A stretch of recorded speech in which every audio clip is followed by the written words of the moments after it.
गुजरातच्या अहमदाबादमध्ये एअर इंडियाचं विमान कोसळलं। ही बातमी वाऱ्यासारखी पसरली आणि संपूर्ण देश हादरला। अहमदाबादच्या गजबजलेल्या मेघानी नजर परिसरात ही झालेली घटना वरवर पाहता एक अपघात वाटत होती। एअर इंडियाचं विमान अहमदाबादहून लंडनला निघालेलं। टेक ऑफ नंतर अवघ्या काही मिनिटातच कोसळलं। विमानात होते तब्बल 242 प्रवासी, ज्यात गुजरातचे माजी मुख्यमंत्री विजय रुपानी यांचाही समावेश असल्याची धक्कादायक माहिती समोर आली होती। अपघात इतका भीषण होता की विमान कोसळल्यावर परिसरातील अनेक इमारती पत्त्याच्या पंगल्याप्रमाणे कोसळल्या। मोठा स्फोट झाला। आगीचे आणि धुराचे लोट कित्येक किलोमीटरहून दिसत होते। पण या विमानासोबत नेमकं काय घडलं होतं? फक्त हा एक अपघात होता की यामागे दुसरंच काहीतरी कारण होतं? बचाव कार्य कसं झालं? आणि सगळ्यात महत्त्वाचा प्रश्न, त्या 9 मिनिटात असं काय घडलं की हसत खेळत लंडनला निघालेल्या प्रवाशांचा प्रवास मृत्यूच्या दारात संपला? आतापर्यंत या घटनेवर अनेक तर्क वितरले लावले जात होते, पण आता या अपघातामागील खरं गुपित उघड झालंय। या घटनेमागची संपूर्ण आणि खरी स्टोरी समोर आली आहे। आजच्या या व्हिडिओमध्ये आम्ही तुम्हाला सांगणार आहोत त्या विमानाच्या शेवटच्या क्षणाची कहाणी, ब्लॅक बॉक्स मधून काय समोर आलं, कोणतं धक्कादायक सत्य, त्या घटनेची पूर्ण तपास कथा जी ऐकून तुम्ही थक्क व्हाल। नमस्कार, पाहूया अहमदाबाद विमानाच्या अपघाताची संपूर्ण कहाणी। 12 जून, वेळ दुपारी 1:23।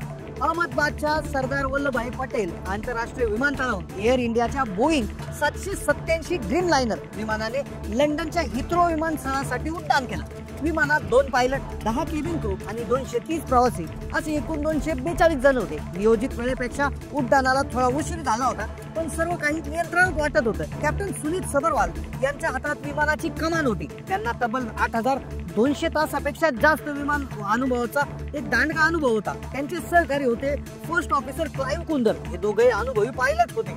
विमानाचा रनवे क्रमांक 23 वरून त्यांनी यशस्वीरित्या उड्डाण केलं। सुरुवातीची काही मिनिटं सर्व काही सुरळीत होतं। विमान हळूहळू उंची गाठत होतं, पण त्यानंतर अवघ्या काही मिनिटात नियतीच्या मनात काहीतरी वेगळंच होतं। टेक ऑफ नंतर साधारण 15 मिनिटांनी 1:38 सुमारास विमानात काहीतरी गडबड असल्याची पहिली जाणीव झाली। पुढच्या क्षणी 1:31 कॅप्टन सबरवाल यांनी एअर ट्रॅफिक कंट्रोलला आपत्कालीन संदेश पाठवला। मेडे मेडे मेडे हा संदेश ऐकताच एअर ट्रॅफिक कंट्रोल मध्ये खळबळ उडाली, पण हा त्यांचा शेवटचा संदेश होता। यानंतर विमानाने एअर ट्रॅफिक कंट्रोलशी संपर्क तुटला।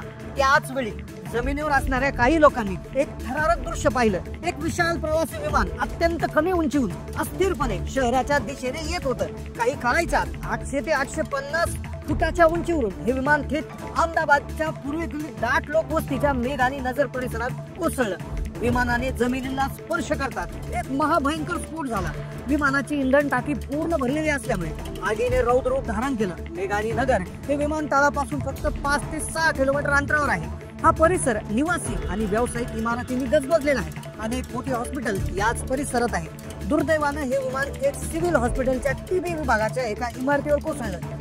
या भीषण अपघाताने आजूबाजूच्या अनेक इमारतींचं नुकसान झालं। परिसरातील वाहनांना कोळसा झाला। सगळीकडे किंचाळ्या, आक्रोश आणि गोंधळाचं वातावरण। घटनेची माहिती मिळताच काही मिनिटातच बचाव पथकं घटनास्थळी दाखल झाली। अग्निशमन दलाच्या 7 गाड्या, पोलीस दल आणि आपत्कालीन वैद्यकीय सेवा तात्काळ पोहोचल्या। पण परिस्थिती इतकी भीषण होती की सरकारला एनडीआरएफ अर्थात राष्ट्रीय आपत्ती प्रतिसाद दलाला पाचारण करावं लागलं।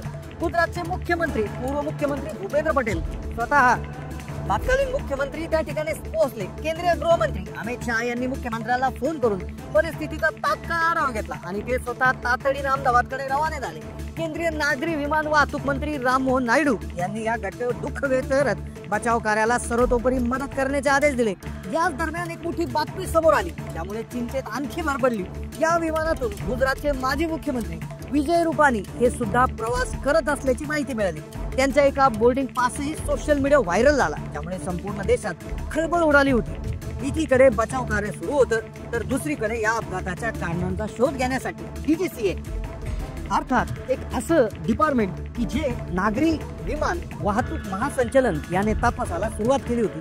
अशा प्रकारे कोणत्याही शहरामध्ये एखाद्या विमानाचा क्रॅश होणे, त्याचा अपघात होणं ही गोष्ट खरं तर खूप धक्कादायक होती। सुरुवातीला असं वाटलं की काहीतरी तांत्रिक बिघाड हेच कारण सांगितलं जात होतं, पण प्रश्न होता जगातल्या सर्वात सुरक्षित मानले जाणाऱ्या बोईंग ड्रीम लाइनर सारख्या विमानात इतका मोठा तांत्रिक बिघाड कसा होऊ शकतो? आता संपूर्ण नागरिकांमध्ये भीतीची लाट पसरली. जे विमानाने प्रवास करतायत त्यांच्यामध्ये भीतीची लाट पसरली. कारण नेमकं काय आहे की उघड झाल्याशिवाय लोक आता विमानात बसता की नाही हा महत्वाचा प्रश्न निर्माण होतोय. या भीषण दुर्घटनेत प्राण गमावलेल्या सर्व प्रवाशांना, क्रू मेंबर्सला आणि नागरिकांना आमची भावपूर्ण श्रद्धांजली. या विमान अपघाताबद्दल, त्यामागे उघड झालेल्या सत्याबद्दल तुम्हाला काय वाटतं? तुमच्या प्रतिक्रिया आम्हाला कमेंट करून नक्की सांगा. धन्यवाद.